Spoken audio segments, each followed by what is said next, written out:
TVF की मशहूर series aspirants में आईएएस अफसर का किरदार निभाकर घर घर पहचान बनाने वाली सेलिन तेंगम कोयू अपनी सफलता से बहुत खुश हैं।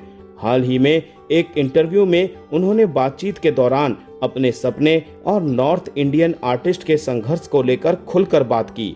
अरुणाचल प्रदेश की वादियों से निकलकर मुंबई की चकाचौंध भरी दुनिया में बिना किसी गॉडफादर अपनी जगह बनाना आसान नहीं था, लेकिन सेलिन तेंगम ने इसे मुमकिन कर दिखाया है। एस्पिरेंट्स सीजन 2 और 3 में एक जांबाज आईपीएस ऑफिसर के रूप में उन्होंने दर्शकों का दिल जीत लिया।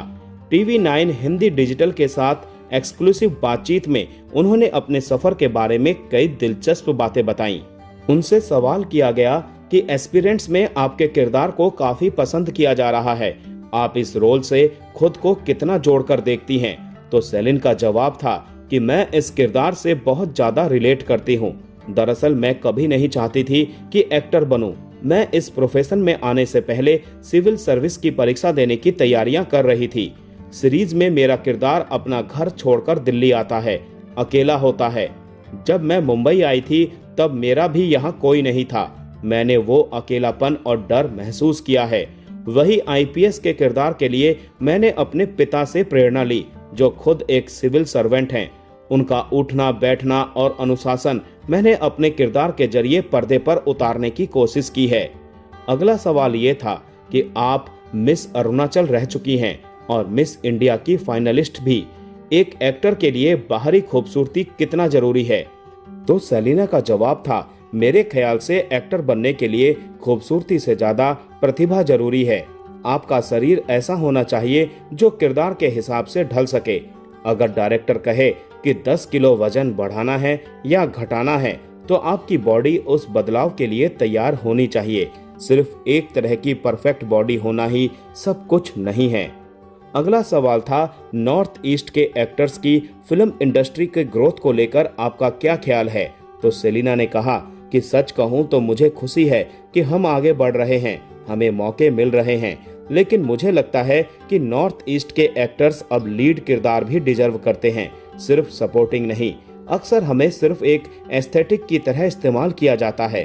कहानी हमारे इलाके की होती है, शूटिंग वहां होती है, पर हीरो बाहर से आता है। हमें ऐसी कहानियों की जरूरत है जहां हम मुख्य भूमिका में हो। धीरे धीरे ये बदलाव हो रहा है। उम्मीद है जल्द हम इसे बड़े लेवल पर देखेंगे।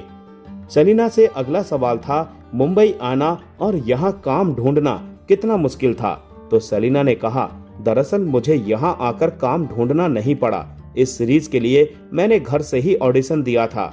जब लगा कि मुझे काम मिल चुका है, मैं तैयार हूँ, तभी मैं मुंबई आई। हालांकि एस्पिरेंट्स के लिए मुझे लगभग 8 राउंड्स के ऑडिशन देने पड़े थे, तब जाकर ये किरदार मुझे मिला था। अगला सवाल, एस्पिरेंट्स के सेट की कोई ऐसी बात जो आपने पहली बार महसूस की हो? तो सेलिन का जवाब था, सीजन 3 की स्क्रिप्ट पढ़ते वक्त मुझे लगा था कि मेरा एनकाउंटर हो जाएगा और दीपा का किरदार खत्म हो जाएगा। मैं काफी डर गई थी, और जब पता लगा कि संदीप भैया का किरदार खत्म हो रहा है तो हम सब काफी इमोशनल थे, क्योंकि वो कहानी की जान थे। अच्छा जी, तो आपकी असली जिंदगी आपके किरदार से कितनी अलग है? क्या कभी रियल लाइफ में रिजेक्शन झेला है? तो सेलिन का जवाब था, कैरियर में तो रिजेक्शन होते रहते हैं, पर लव लाइफ में मुझे कभी रिजेक्शन नहीं मिला। हंसते हुए वो कहती हैं कि मेरा किरदार अभिलाष के प्यार में बिल्कुल पागल है, पर मैं वैसी नहीं हूँ। अगर कोई मुझे भाव ना दे तो मैं तुरंत मूव ऑन कर लेती हूँ। मैं एक प्रैक्टिकल इंसान हूँ। मैं खुद को किसी एक दायरे में बांधकर नहीं रखना चाहती। मुझे हर किसी के साथ काम करना है।